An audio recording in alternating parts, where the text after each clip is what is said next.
যে কখনো ভুল করে না সে কখনো নতুন কিছু করার চেষ্টাও করে না। কথাটি বলেছেন আলবার্ট আইনস্টাইন। মানুষ যখন নতুন কিছু করার বা শেখার চেষ্টা করে তখন কিন্তু তার ভুল হতে পারে, কিন্তু মনে রাখতে হবে ভুল কিন্তু শেখার অংশ মাত্র।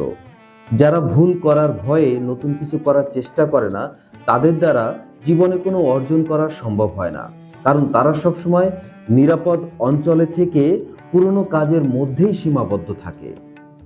অন্যদিকে যারা ভুল করাকে ভয় না পেয়ে নতুন উপায়ে, নতুন চিন্তায়, নতুন কাজ করার সাহস করে, তারা কিন্তু সবসময় এগিয়ে চলে এবং তার মধ্য দিয়েই শুরু হয় নতুন উদ্ভাবন, নতুন সফলতা এবং উন্নতি।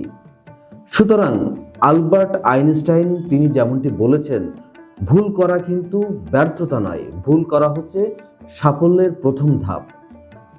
অতএব ভুলকে ভয় না পেয়ে যারা নতুন কিছু করার সাহস করে তারাই মূলত জীবনে উন্নতি লাভ করে এবং তারা সৃজনশীল কাজের মধ্য দিয়ে এগিয়ে চলে। সুতরাং আমার কথা নয়, মনীষীদের এই কথাগুলো মেনে চলুন, আপনার জীবনের হিসাবটাই বদলে যাবে। ইয়েস।